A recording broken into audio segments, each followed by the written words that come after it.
보형물 브랜드별 기술력 차이가 있나요?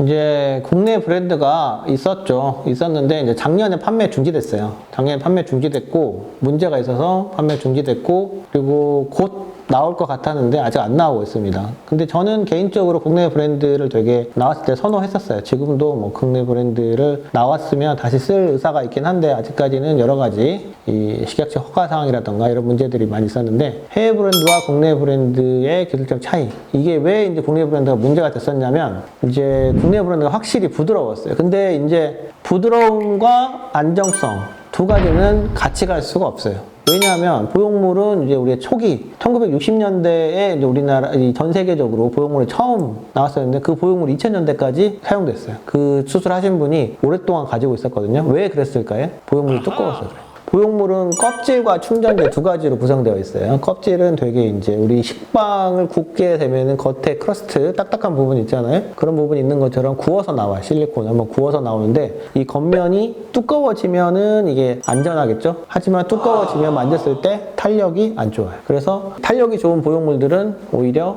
안전하지 않다. 얇다. 얇아지면 터지기가 쉽겠죠? 그래서 이런 부분들이 문제가 되는 거고, 그래서 이 얼마만큼이 적절한 두께인지를 이 제조사에서도 끊임없이 노력을 하고 있습니다. 그런데 이 보형물은 이제 얇으면 얇을수록 터지기 쉽다는 거, 안정성이 떨어진다는 거, 이런 부분들이 문제가 되니까 이런 부분을 잘 생각하시고 이제 생각하시면 되는데, 보형물은 정해진 게 아직도 없어요. 끊임없이 발전하고 있어요. 계속 업그레이드가 되고 새로운 보형물이 나오고 있습니다. 그 말은 다시 말해서 무슨 말일까요? 정해진 보형물이 없어요. 100% 안전하다, 이것만 확실하다, 이런 보형물이 없기 때문에 항상 수술하고 나서 안심하지 마시고 끊임없이 수술 후 보형물 상태에 대해서 추적 관찰하시는 게 중요하겠습니다. 보형물 브랜드별 재질 차이가 있나요? 이제 재질보다는 이제 그 실리콘은 거의 비슷비슷한데 이제 그거를 만들어내는 게 이제 그 제조사마다 그 노하우가 있죠. 예전 같은 경우는 이거를 이제 단순히 매끈하게 실리콘을 만들어내는 이게 통이 있거든요. 이렇게 맨드렐이라고 하는 척이 있는데 이제 가슴 실리콘 모양을 만들어내는 동그란 버섯처럼 생긴 동그라미가 있어요. 그거를 실리콘 보형물 넣었다 뺐다 하면서 탕후루 뭐 이렇게 해서 이렇게 딸기에다가 이렇게 그 설탕 바르는 것처럼 이 가슴성형 보형물 만들어내는 이렇게 찍어서 액상 실리콘을 넣었다 뺐다 하면서 여기를 굳혀가지고 이제 이거를 마지막에 안정화시킬 때는 오븐에다 굽게 되는데요. 여기까지는 비슷한데 이제 이거를 거칠게 만드는 그런 기술들이 이제 제조사마다 노하우가 있었죠. 근데 이런 게 이제 예전에 만들어내는 이제 텍스처라던가 뭐 이런 제조사마다 약간 그걸 만들어내는 기술이 이 여러 가지 다양한 방법을 썼었는데, 여기서 예전에는 이제 그 보형물을 조직에다 부착시키는 이런 방법을 이렇게 차이를 주려고 많이 노력을 했었는데 오히려 여기서 이제 암이 생기는 큰 문제가 발생해 버렸죠. 그래서 이 기술력 차이가 이것 때문에 예전에는 제가 처음 보형물 수술할 때 A사 보형물이 엄청 비싸가지고 그 보형물 구하고 싶은데도 없어가지고 막 그 업자들 전화 안 받고 막 그 물건 없다고 그러고 막 그랬었는데, 그 보형물들이 10년쯤 있다가 전부 다 암이 생겨가지고 지금 우르르 다 문제 생기는 것처럼 비싼 보형물이라고 해서 엄청나게 그 좋은 차이가 있는 건 아니다. 그래서 여기에 대한 환상을 갖지 않으셨으면 좋겠습니다. 나쁜 보형물과 좋은 보형물이 존재하나요?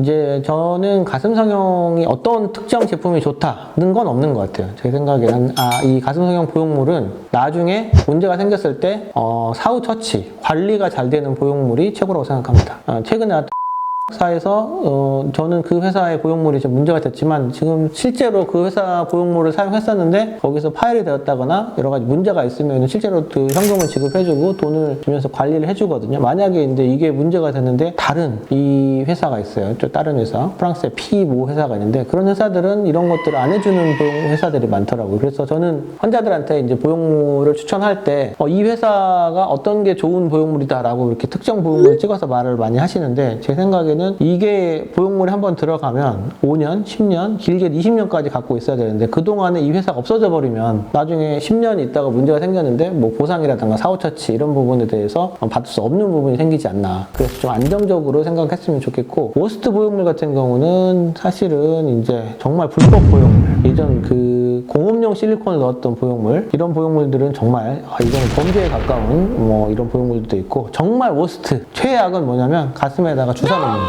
가슴에다가 주사 넣을 때 이런 뭐 그 시골 지금도 막 변두리나 이런데 뭐 좀 미용실이나 무슨 안마 여기 뒷방에서 생체 실리콘이고 콜라겐이고 무슨 필러, 인체 필러 뭐 이런 식으로 갖은 말을 해가지고 의사 아닌 분들한테 막 가슴에다가 주사를 놓아가지고 실리콘 주사를 놔가지고 가슴을 키우는 경우가 많이 있는데 이건 정말 최악의 경우, 잘못하면 목숨까지 잃을 수 있습니다. 이런 경우 절대 하시면 안 되고요. 요즘 나오는 보형물들은 대부분 다 안전합니다. 안전하고 이 특정 보형물이 엄청나게 좋다 이런 건 없는 것 같아요. 본인한테 맞는 사이즈 정리하시고 거기에 맞는 적절한 사이즈를 선택하시면 되지, 이 특정 보형물을 사용해야지만 뭐 최선의 효과를 나타낼 수 있다 그런 건 없기 때문에 본인의 사이즈에 맞는 적당한 보형물을 선택하시고, 가슴에 비자격, 무자격자로부터 불법으로 가슴에 주사를 맞는다거나 이상한 필러를 맞는다거나 이런 시술은 절대로 하지 않으셨으면 좋겠습니다.